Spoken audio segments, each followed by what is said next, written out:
पौड़ी जिले के रिखणीकाल क्षेत्र में एक बार फिर से बाघ ने अपना आतंक फैलाना शुरू कर दिया है। यहाँ एक व्यक्ति पर बाघ ने हमला किया, जिस पर कुदाल का सहारा लेकर किसी तरह व्यक्ति ने बाघ के चंगुल से खुद को छुड़ा तो लिया, लेकिन पूरे क्षेत्र में इसके बाद दहशत कायम है।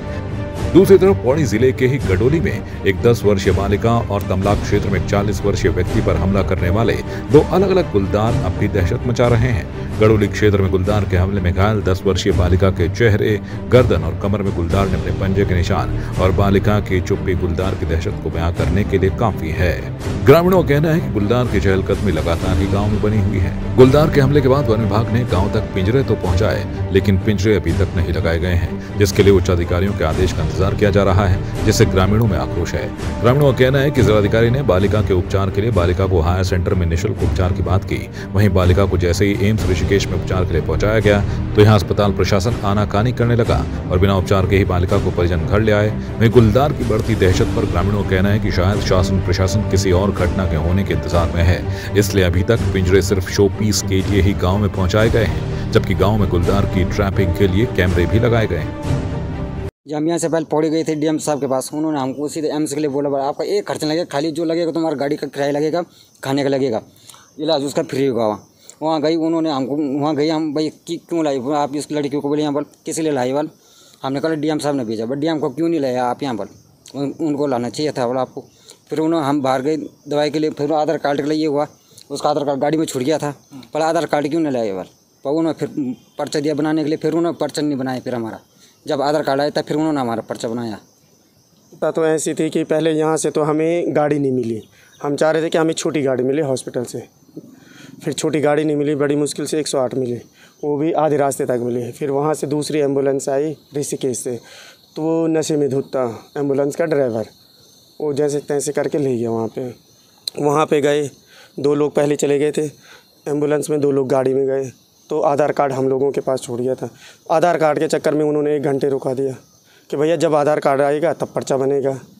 फिर उसके बाद भी बहुत ज़्यादा परेशानी हुई वहाँ पे, मतलब कोई भी सुविधा हमें नहीं मिली।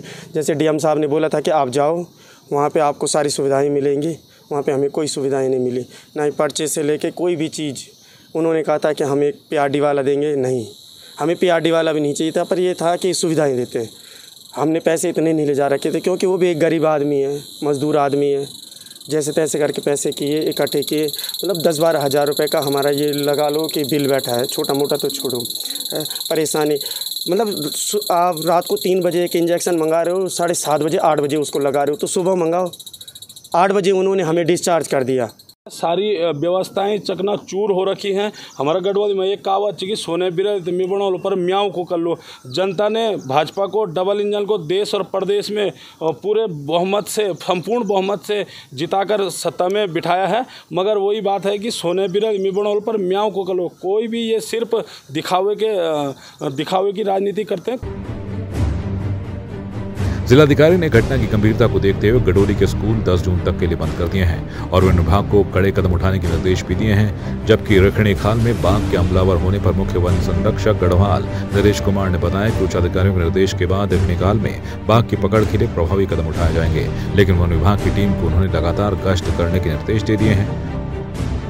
संबंध में DFO को जो मेरी तरफ से डायरेक्शंस गए हैं और SDM को जो डायरेक्शंस गए हैं, उसमें यही है कि कंटिन्यूसली उस एरिया में जो गश्त बढ़ाई जानी है, प्लस पिंजरे लगाए जाने से रिलेटेड और उसकी इमेज के बेसिस पे उसका पूरा प्रोफाइलिंग करना, प्लस उस इलाके में जो भी प्रिकॉशंस हमें लेने हैं और नागरिकों को जो मदद दी जानी है वो सारी हम लोग देखेंगे। इस संबंध में मैंने DFO को ऑलरेडी निर्देशित कर दिया और वो जल्दी ही SDM और लोअर लेवल के ऑफिशियल्स के साथ में एक बैठक करने वाले हैं और मैं उम्मीद करता हूँ कि जल्दी इस पूरी की पूरी प्रॉब्लम का सोल्यूशन निकल जाए। हाँ, उसमें हमारे अधिकारियों ने भी वहाँ दौरा किया था पीछे, और अभी भी उन पे हमने वो चौकसी बनाई हुई है। अभी DFO से मेरी बात भी हुई थी, तो उन्होंने कहा कि उसमें हमारी गश्त भी जारी है और उनकी बात भी CWLW साहब से भी चल रही है। उसमें शायद ऊपर से कोई अनुमति आएगी, उसके अकॉर्डिंगली हम काम करें।